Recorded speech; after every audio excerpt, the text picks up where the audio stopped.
મહેસાણામાં ઓસ્ટ્રેલિયાના વિઝાના નામે 62 લાખની છેતરપિંડીની ફરિયાદ નોંધાઈ છે। એજન્ટ સની ઉર્ફે શૈલેષ પટેલ, જયેશ રાજપૂત, યશ પટેલ સામે છેતરપિંડી નોંધાઈ। વિઝા કરાવી આપવાનું કહીને ફરિયાદીને પેઢીમાં પૈસા જમા કરવાનું કહ્યું હતું। ફરિયાદીએ પૈસા જમા કરાવતા જ પેઢી બંધ થઈ ગઈ। ટૂર્સ એન્ડ ટ્રાવેલ્સનો વ્યવસાય કરતા ડિમ્પલબા નામની મહિલાએ પોલીસમાં ફરિયાદ નોંધાવી। પોલીસે ફરિયાદના આધારે તપાસ શરૂ કરી।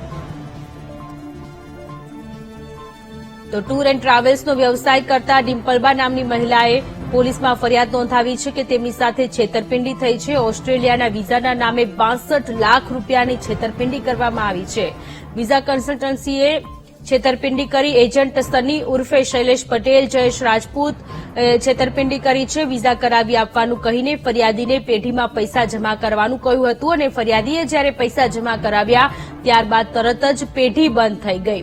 નિસર્ગ વધુ વિગતો સાથે જોડાયેલા છે। જી નિસર્ગ, મહેસાણામાં સોનલ કબૂતરબાજીમાં જે 62 લાખ રૂપિયાની છેતરપિંડીની ફરિયાદ નોંધાઈ છે।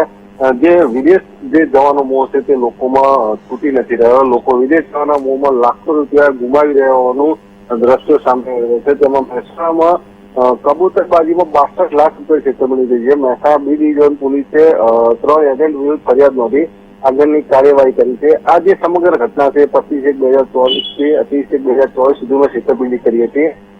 જે ઓસ્ટ્રેલિયાના વિઝા આપવાનું કામ કરી આપવાનો વિશ્વાસ અને ભરોસો આપી જે ઇસમો હતા તેમણે છેતરપિંડી કરી હતી। તેમણે પૈસા લીધા, પરંતુ જે પૈસા હતા તે મહેસાણા માલ ગોડાઉન એમઆર એન્ટરપ્રાઇઝ આગળ પેઢીમાં જમા કરાવ્યા હતા, પરંતુ તેમણે ઓસ્ટ્રેલિયાના વિઝા આપ્યા ન હતા અને જે પેઢી હતી તે પણ બંધ થઈ ગઈ હતી। આ મામલે ટૂર્સ એન્ડ ટ્રાવેલ્સનો જે વ્યવસાય કરતા હતા જે ફરિયાદી છે તે ડિમ્પલબા ધવલસિંહ એ ફરિયાદ નોંધાવી છે અને જે એમાં છે એજન્ટ સની ઉર્ફે શૈલેષ પટેલ, જયેશ રાજપૂત અને એજન્ટ યશ પટેલ વિરુદ્ધ ફરિયાદ નોંધાવી છે। પોલીસે પણ બી ડિવિઝન પોલીસે પણ આ 3 એજન્ટો સામે ફરિયાદ નોંધી આગળની કાર્યવાહી હાથ ધરી દીધી છે। જી નિસર્ગ, આભાર તમામ વિગતો માટે।